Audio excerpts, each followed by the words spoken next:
दोस्तों नमस्कार। मैं हिम्मत सेठ एक बार फिर आपके सामने उपस्थित हूँ महावीर समता संदेश यूट्यूब चैनल से। और आप देखना शुरू कर चुके हैं महावीर समता संदेश यूट्यूब चैनल।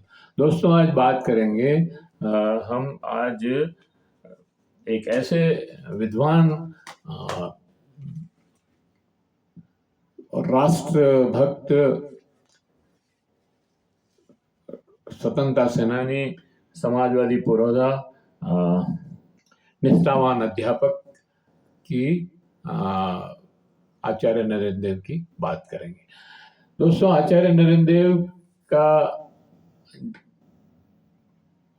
की बात शुरू करें, पूरी बात करें उसके पहले मैं आपको ये अपील करना चाहता हूँ कि अगर आपने हमारे इस YouTube चैनल को महावीर समता संदेश को अगर सब्सक्राइब न किया है तो सब्सक्राइब कर लें, बेल आइकन दबाना न भूलें। अगर आपको वीडियो अच्छे लग रहे हैं तो लाइक करें, फॉरवर्ड करें, अपने और सोशल मीडिया पर डालें। लोगों से भी निवेदन करें कि हमारे इस YouTube चैनल को सब्सक्राइब करें। सब्सक्राइब करना बिल्कुल फ्री है, कोई पैसा नहीं लगते, और इसलिए और फ़ायदा ये है कि जब भी हम कोई नया वीडियो बनाते हैं तो उसका नोटिफिकेशन आपके पास पहुंचता है। तो दोस्तों अगर आप चाहें तो आप इस हमारे वीडियोज़ पर कमेंट कर सकते हैं। कमेंट बॉक्स में जाएं, कमेंट लिखें, सुझाव दें, और आपके कमेंट और सुझाव हमें और बेहतर करने की ओर अग्रसर करेंगे। आप चाहें किसी विषय पर वीडियो बनाने के लिए विशेष किसी बिंदु पर आपको फोकस करना है तो आप वो भी हमें बता सकते हैं, कमेंट बॉक्स में सुझाव दे सकते हैं। हम कोशिश करेंगे कि उसके ऊपर भी एक अच्छा तथ्यात्मक वीडियो बनाया जाए। हमारे वीडियो की एक ये भी उत्कृष्टता है कि वो तथ्यों के आधार पर आधारित होता है और उसमें केवल और केवल गप्पे नहीं होती है, तो इसलिए भी इसे देखना जरूरी है। तो मैं अब आपसे आचार्य नरेंद्र देव की बात करना चाहता हूँ। उच्च कोटि के विद्वान, निष्ठावान अध्यापक, समाजवाद के पुरोधा थे आचार्य नरेंद्र देव। भारतीय राजनीति में एक अलग स्थान रखने वाले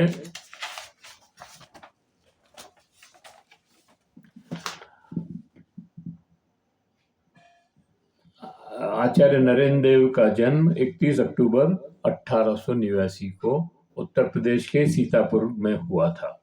उनके पिता का नाम बलदेव प्रसाद था। वे पेशे से वकील थे। मूलतः वे सियालकोट के रहने वाले थे, लेकिन 19वीं शताब्दी के पूर्व, 20वीं शताब्दी के पूर्व वे 19वीं शताब्दी के पूर्वार्ध में यूपी आकर फैजाबाद में बस गए थे। 1913 में आचार्य नरेंद्र देव ने अपना पीजी कर लिया था। उसके बाद उन्होंने लॉ किया और लॉ करते करते ही उनको देश को आज़ाद कराने की जुनून चढ़ा और उन्होंने स्वतंत्रता आंदोलन के अंदर जुड़ गए। लेकिन साथ में ही वे कानून की पढ़ाई भी करते रहे। 1915 से 20 तक उन्होंने फैजाबाद में वकालत भी की। इसके साथ ही असहयोग आंदोलन आरंभ हो गया था। 1916 से 1948 तक वे कांग्रेस कार्य समिति के सदस्य व जवाहरलाल नेहरू की वर्किंग कमेटी के मेंबर रहे। खराब स्वास्थ्य और के बावजूद उन्होंने 1930 के नमक सत्याग्रह, 1932 के आंदोलन तथा 1941 में के सत्याग्रह आंदोलन में साहस के साथ भाग लिया। जेल की यातनाएं सही। 1934 में उन्होंने जयप्रकाश नारायण, जवाहरलाल, डॉक्टर लोहिया, डॉक्टर राम मनोहर लोहिया और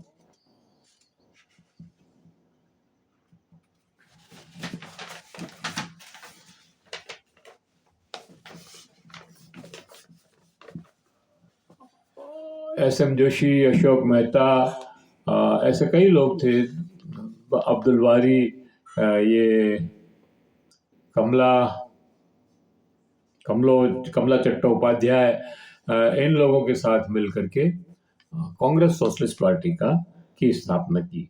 उस समय दोस्तों 1934 में ये आभास होने लगा था कि देश तो कभी भी आज नहीं तो कल आजाद हो ही जाएगा, लेकिन देश आजाद होने के बाद देश कैसा बनेगा इसके ऊपर चर्चा जरूरी थी। और ये चर्चा करने के लिए या उसको उस उनको भय ये था कि क्या हमारा देश वापस से 540 या 565 रियासतों में बढ़ जाएगा, या भारत फिर से फ्यूडल हाथों में चला जाएगा। तो इस चिंता से उनको लग रहा था कि हमको कुछ करना चाहिए। और वो ये भी नहीं चाहते थे कि धन्ना सेठों के लोग जो है, धन्ना सेठ जो है इस मुल्क पर कब्जा कर लें। इसलिए उन्होंने समाजवादी पार्टी का गठन किया, कांग्रेस समाजवादी पार्टी का गठन किया। कांग्रेस समाजवादी पार्टी का गठन इन लोगों ने इसलिए किया, कांग्रेस में ही एक गुट बनाया ताकि वो प्रोग्रेसिव नीतियों पर कांग्रेस को दबाव बना करके चला सके। वो कांग्रेस से अलग इसलिए नहीं होना चाहते थे कि उससे स्वतंत्रता आंदोलन कमजोर होने की संभावना थी, इसलिए वो स्वतंत्रता आंदोलन को तो मजबूत रखना ही चाहते थे।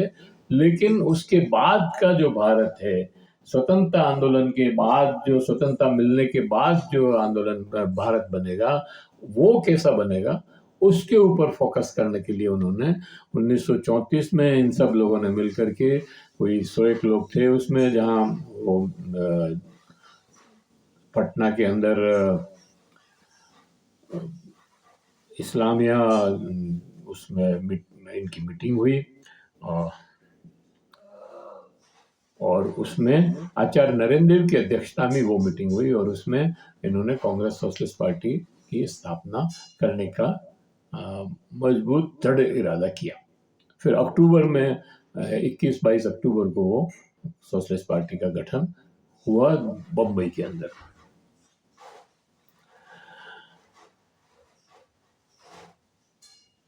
वे किसानों के सवालों पर अधिक जोर देते थे। भारत की समाजवाद और राष्ट्रीयता किसानों के सवाल से जोड़ना नरेंद्र देव की भारतीय समाजवाद को एक स्थायी देन है।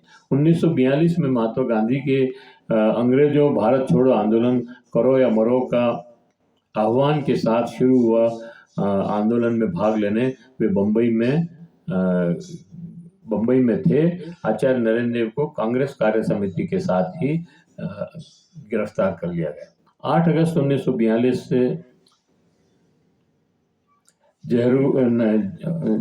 जवाहरलाल नेहरू के साथ अहमदनगर किले में उन्हें बंद कर दिया। यूं तो वे मार्क्सवादी विचारों से प्रभावित थे, लेकिन स्वतंत्रता संग्राम आंदोलन में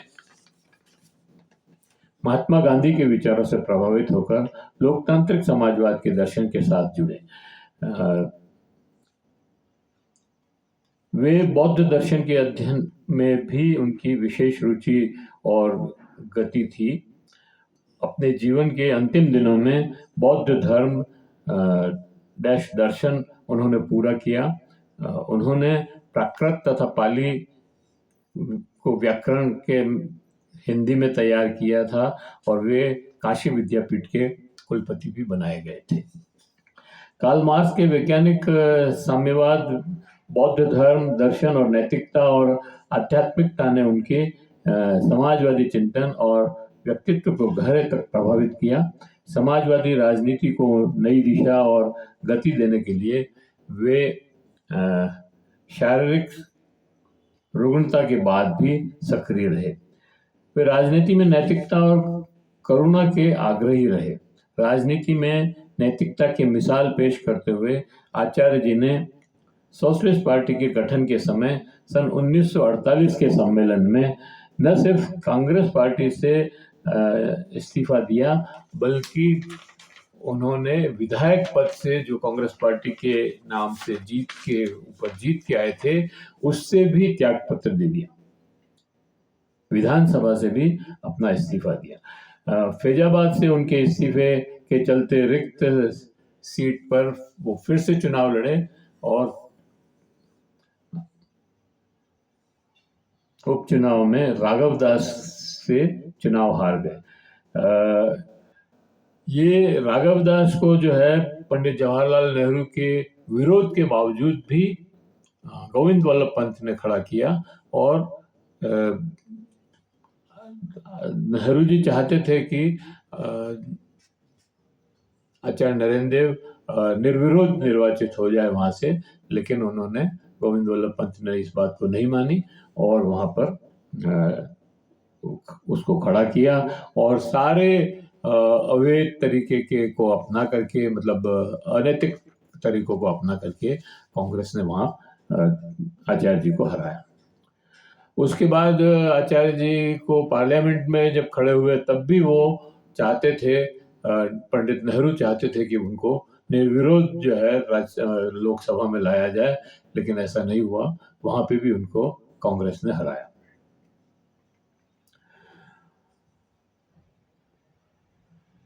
आचार्य जी लखनऊ विश्वविद्यालय के कुलपति, लखनऊ विश्वविद्यालय व काशी विश्वविद्यालय व काशी विद्यापीठ के कुलपति रहे। आचार्य नरेंद्र देव समाज के शोषण, अन्याय व गैर बराबरी को समाप्त करना चाहते थे। विदेश में समतामूलक समाज बनाने की उनकी कल्पना को साकार करने के लिए कार्य भी प्रारंभ किया था। वे मजदूर आंदोलन और किसानों के आंदोलनों में के समर्थक थे और उनके साथ जुड़े रहे, उनसे उनके काम भी किए और किसान आंदोलन के तो वो एक अध्यक्ष भी रहे। बहुत ही संवेदनशील व्यक्ति थे वे और इस का एक उदाहरण से आप समझ सकते हैं कि अपने वेतन का 33%, 1/3 हिस्सा जो है वो गरीब और वंचित बच्चों की शिक्षा के लिए खर्च करते थे, विद्यार्थियों के मतलब कल्याण के लिए खर्च करते थे।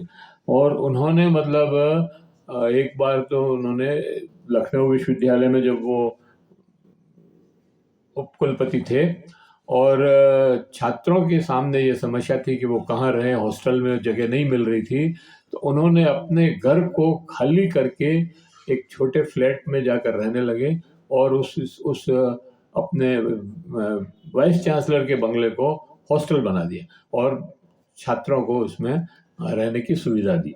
तो इतना सहिष्णु, विद्यार्थियों के लिए इतना सहिष्णु कुलपति अब तो खैर सोचने की भी मुश्किल है, कोई सोच भी नहीं सकता इस तरह से।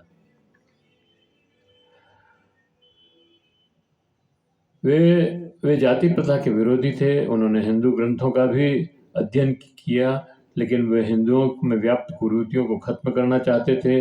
उन्होंने कहा कि प्रति व्यक्ति केवल धन प्राप्त करने से सुखी नहीं रह सकता है, उसे सांस्कृतिक संतुष्टि भी चाहिए। वे नास्तिक थे, इसलिए उन्होंने भगवान की बात कभी नहीं की।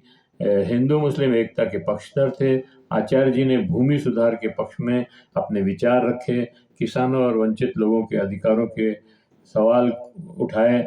उन्होंने राजा महाराजाओं की संपत्ति को जब्त करने के लिए आंदोलन किए। उनके विचारों का संविधान पर भी गहरा असर पड़ा।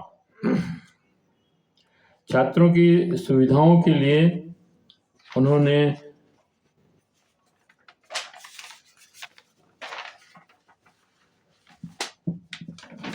बहुत सारे काम किए।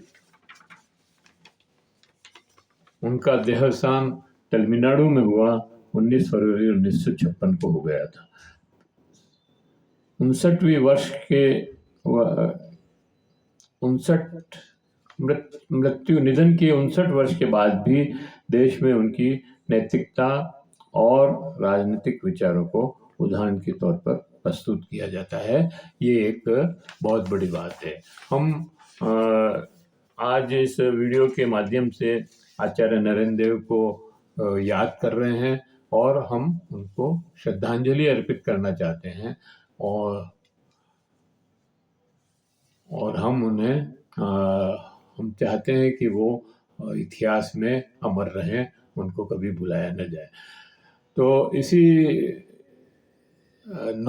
इसी बात के साथ मैं इस वीडियो को समाप्त करता हूँ। आशा करता हूँ कि आपको वीडियो अच्छा लगा होगा। अगर अच्छा लगा है तो आप इसको लाइक करें, फॉरवर्ड करें और उसमें आपके सोशल मीडिया ग्रुप में भेजें। अगर आपने अभी तक भी हमारे इस YouTube चैनल महावीर समता संदेश को सब्सक्राइब न किया है तो सब्सक्राइब कर लें, बेल आइकन दबाना न भूलें। और सब्सक्राइब करने का फ़ायदा यह है दोस्तों कि हम जब भी नया वीडियो बनाते हैं आपके पास उसका नोटिफिकेशन पहुंचता है और मुफ्त है, पैसे नहीं लगते। और अगर आपको आप कमेंट बॉक्स में जाएं, कमेंट लिखें, सुझाव दें। अगर आपके कमेंट और सुझाव हमें बेहतर करने की ओर अग्रसर करेंगे। धन्यवाद। जय भारत, जय हिंद। फिर मिलते हैं किसी और वीडियो के साथ।